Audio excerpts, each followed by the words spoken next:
Good to know. Looks like I'm about halfway there, so my food supply should last me until I can get to the next village. Should. Keyword should. Never trust that. I think we can just leave now, though. Alright, so we're off again into the woods.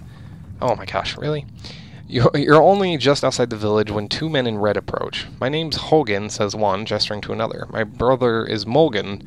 Many from the village wish to join you to Frostville. A third man, exuding rage, charges up to the group. Shut your mouth, Hogan, he screams. What? What's going on? Town leader, these bastards don't speak for us. They've been trying to divide the village since you got here. True, you can keep whoever wants to stay and die. The rest of us will go with the responsible people of Scourge. I'll have you both gutted before I let half the village desert. Behind the angry villager, a mob of armed thugs have appeared, all furrowed brows and nervous stares.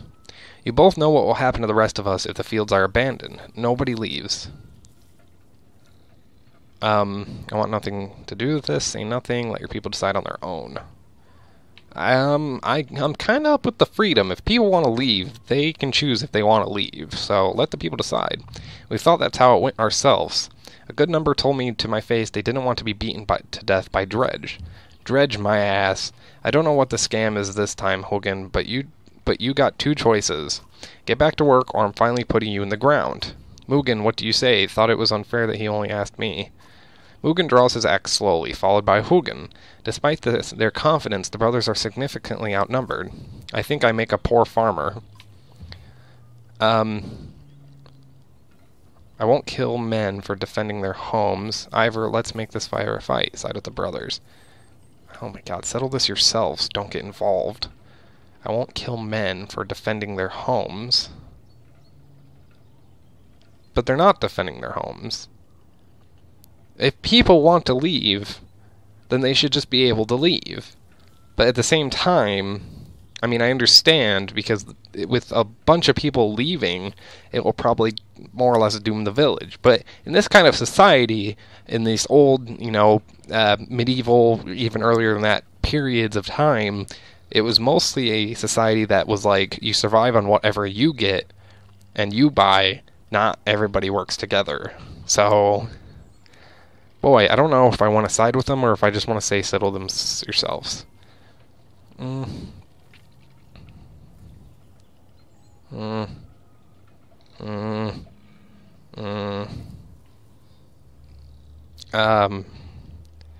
This is a really hard choice. You know what? I think if I cannot choose, I'm just going to settle with don't get involved. You step back as one of the thugs lunges forward and is caught in the ribs by Hogan's axe. The air soon rings with the sounds of screams and axe heads against shields. 4 men lay die on the ground before the others run.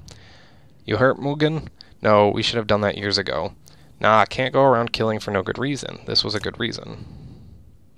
Wow, they took on the entire village by themselves. The brothers head back into the village, and soon many of the villagers have joined your caravan. Hugin introduces you to his young son and wife, all grins, unconcerned about the fact that you never agreed to let them come. You don't bother arguing. Before long, you set out again. I mean, I'll take it. I mean, I'm not terrible about the idea. Aletta marches quietly alongside the caravan, a little distance since leaving the village. When you stop for a rest, Odalith approaches you both. Aletta, I have something for you. Odalith has gathered up the long banner from the caravan and smiles warmly as she passes it to Aletta. What's this about? I was hoping you'd sew up the banner with everything that has happened since we left Skolgar. Come find me another time, Rook, and we'll talk. Before you can comment, she departs. Dad, are you the chieftain now? Yeah, I don't know. Guess I'll have to find out later. It looks that way. Guess I'm gonna... Oh, then that means you're both quiet for a moment, then while Aletta unfurls the banner. Odalith has been teaching me how to sew. She speaks pretty highly of you. Can we read the part about Mom? You nod. On the banner has been sewn the story of the families who have lived in Skolgar throughout the years, just as it is done on every banner in every town. I wish she was here, but I'm kind of glad she isn't. The section of banner about your family is short, but Aletta has been sewing in colorful designs. Why do you say that? so she doesn't have to deal with all this dredge, leaving home, and why didn't you stop those men from killing each other in the village? I mean, if it's okay to ask. It wasn't my decision to make. I didn't want blood on my hands. It was the best option. It was the best of some bad options. It wasn't my decision to make. Deciding what happens to other people. I'm glad I'm not you. I wouldn't know what to do. It's not exactly my calling either. Yeah, I know. Dad, I think you're doing a good job. Yeah! Alright, the acceptance of my daughter. I love it. Sounds good. So, she hugs you. You spend the rest of your time together, sewing new verses into the banner. For better or worse, the story of Scrog is your burden now. I don't want that. Like, I really kind of don't want that. So, let's go talk to her. Whatever. How are you doing, Odd? Okay. I'm alright. Not at first. Sometimes when a loved one dies, people say it doesn't sink in for a while. It sunk in for me right away. People tell me I'm a strong woman. It's funny, my father named me Autoleaf before I was even born. He wanted a boy so badly. Strong woman. What does that even mean? I never cared for that expression. It means you're going to be okay. People look up to you. People look up to you. Don't take this the wrong way, but I don't want to be known for handling my feelings. If I feel nothing about my husband dying, people think I'm strong. If I cry because my insides feel like they're on fire, I'm weak. Why does that feel so backwards? I'm sorry, Rook. It's been hard. You're not sure what to say. In the many years you've known the chieftain's wife, this is probably the most you've ever talked. You asked me to come find you? Yes, it's about the banner. I thought about it a long time. He asked me to give it to you, if something happened. Why me? Your family, you should carry it. What would you have done? Huh. Huh. Why me? He always depended on you, Rook. It should be mine. I could carry it, but I thought about why he named you. I get it. They won't follow a woman. Families would leave. Our banner would be divided. I would vouch for you. You're probably right. I would vouch for you. I mean, come on, Rook. This isn't the time for pretend. It's not just about our small town. What happens the first time we need something from another clan? How will that go? And the first time someone thinks they can take advantage of us. I think this is what has to happen. Well, I rely on you. I'll do my best. Maybe this is what it means to be a strong woman. I'll be there when I can. Just don't expect any miracles. Listen, I know I dragged this out. The truth is, my husband and I could never have a child. I don't want our banner to end here. It'll be safe with you and Aletta. I know you're going to take care of her. She puts her hand on your shoulder as she heads back to camp. +5 renown. Alright, I mean, I'll take the random renown. I feel like it might be okay if we go ahead and rest for a day. The morale did not go up at all, so let's just leave. I was kind of hoping the morale would go up, but it did not. Hopefully it just doesn't instantly go back down to weak morale. Kinda don't want that. A small split in the trail, a few fighters stopped to speak with you, each carrying a single pack. We recognize this place, one man says. Spent several years here with some kin. If they're still around, we have to warn them of what's coming. With luck, we'll find you again in less than a week. See them off with extra supplies, remind everyone that they're free to do as they please. You think you'll survive out there on your own, tell them they're needed here. In all honesty, I mean, family's pretty important. I'm not going to just tell them, fuck off, screw your families, you have to worry about us. Rook kind of seems like he'd be a nice man, so, I mean, I'm going to set them off with the extra supplies. You know what? There you go. If that's all you're taking, you may never make it, you say. Grabbing a few items from a supply wagon, you strap the additional provisions to their backs. Search for family instead of food, you say with a smile. The men clasp wrists with you before departing. Yes. I liked that. I liked that a lot, actually. Like I said, I feel like Rook is a very kind man, so... Complaints of... Oh my god, this man again. This man again. Complaints of rushed for revenue stars. Excessive drinking have resurfaced. This time the man stumbled over some tent ropes, pulled the snagged canvases through a campfire, nearly setting a supply wagon aflame. Clansmen put out the fire on both the wagon and Rafner's leg before leading him to you. This one, obviously. This man drinks nothing but water. Slurring his way through promises to quit being such a nuisance, many of the onlookers snort or roll their eyes, but go back to their business. Somehow you doubt it will be long before Rashner manages to find another drink. Whether you'll allow it or not. Well, third time's the charm, and if he screws up again, I will just ban him, so... Oh, God. Oh, man. Dredge, shouts a man from the back of the caravan. It's Ravshnurda, the unabashed drunk, staggering toward you, looking not entirely sober. He screams again, pointing to trees in the distance. Fear races through the caravan as fighters pull their weapons. Scout return with no sightings of furious men around. Oh, man. Please don't. Please. Please. Banish the drunkard from your caravan. Let the clansmen deliver justice. Ready yourself against a dredge, just in case. This one. There'll be no time for that. There'll be time for that later, you tell the men. For now, we take no chances. A full day of uneasy rest passes with no sign of dredge. The caravan is annoyed by the scare and the delay. Eventually, Verja bursts out into laughter, and you're sure there'll never be any dredge. Not long after, goes missing. Nobody searches him or seems to mind. Okay, I'm alright with that. I mean, we do have weak morale now, but... Once a strong, thriving city, the walls of Frostweller now just keep the howling winds at bay.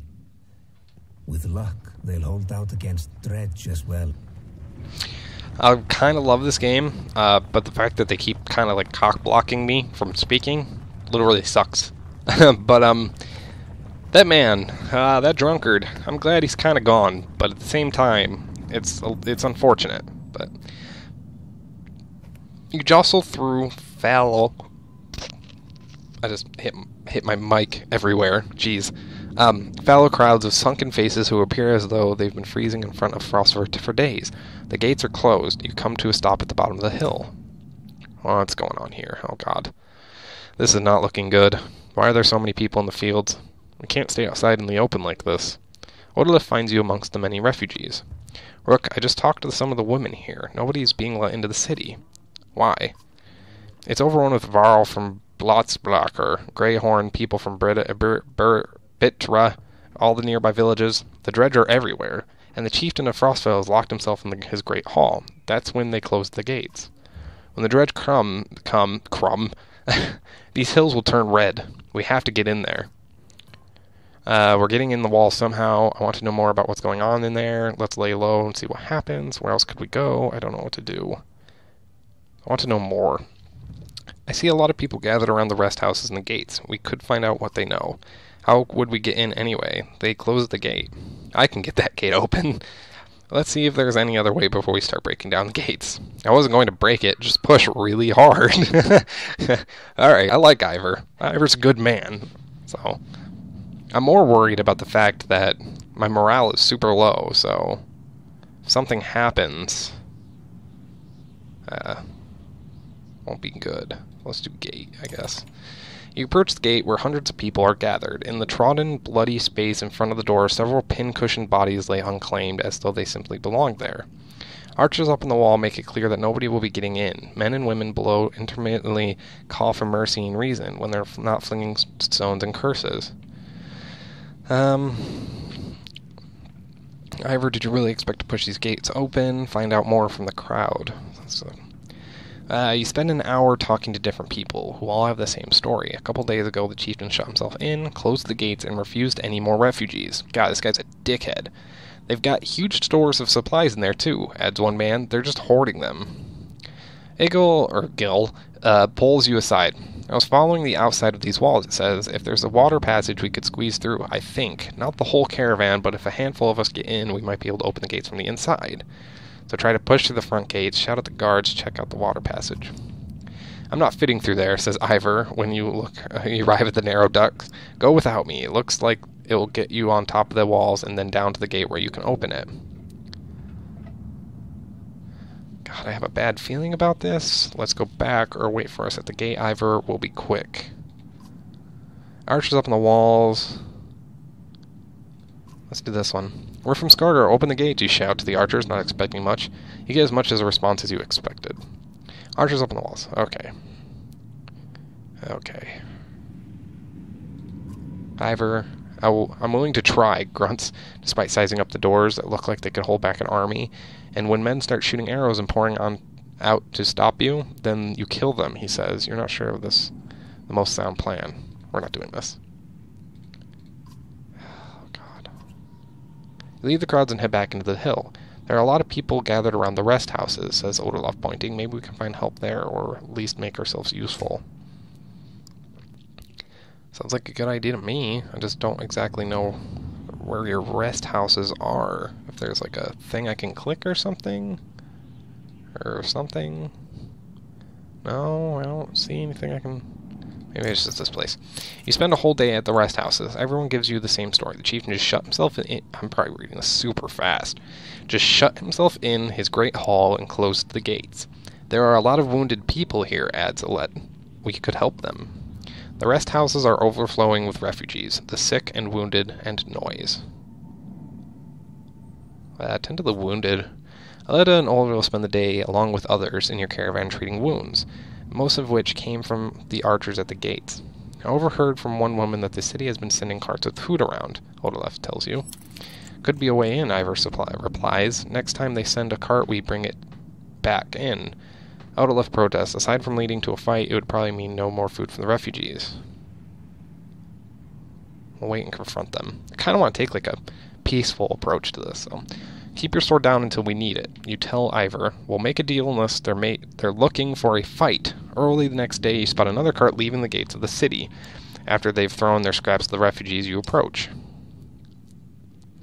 Stop. My friend wanted to talk with you. It's not what I wanted. Think I can guess why. If we knew there were more fighters in Var out here, Eckel might have brought you in the city. Who's Eckel? He's in charge up there. In charge of what? Or better let him explain. I think we'll just take the cart ourselves instead. Fine, let's go. He nods. You follow him back up the gates where they open the doors for you. A man clad in black approaches you as you step inside. Oh great, he's in black. Man, he looks like a nasty, nasty, nasty man. Okay. What in the depths is this? The man orders his guards to get the doors closed again before more refugees notice. You said you wanted fighters. You heard about the chieftain? We heard he's hiding in the Great Hall. Oh, really? Think you mean hiding out in a grave? He's eating worms, if that wasn't clear. What happened in there? Soon as they heard Dredge were coming, anyone who couldn't swing an axe got on to the head. That's the short story, anyway. Okay. At least 3 clans in here warring over turf and food, and the worst are the godforsaken Varl. He eyes Ivor and shrugs with exaggeration, as if simply stating the obvious. We're in more danger here than out there? Look, I was in charge here before things went to crap. If you got some people who can fight, you've got your own Varl. That counts for something. I can keep your flock safe in the Great Hall. You fight for me, and to take back Vostfrel. I don't take sides. Too hard to tell when the good guys have become the bad. Fine, cut these sheep loose and watch your own asses. What do I care? All I want to do right now is get out of the damned streets. Think carefully about what you want. We'll fend for ourselves inside Vostfrel. We'll join you for now. Oh boy. I feel like we should do it inside. You can feel sizing you up on the spot, his hand hovering near his axe. He snorts through his nose, changing his mind. Good luck then. Hope we don't meet again fighting for the same scraps. With the gates closed, Ekko and his men disappear down dark alleys. Hope we know what we're doing. Making it up as we go, Ivor. Oh god. Oh god, I hope I picked some good choices here. Ooh, maybe I should have joined him. Oh god. Are we switching again? I believe we are switching.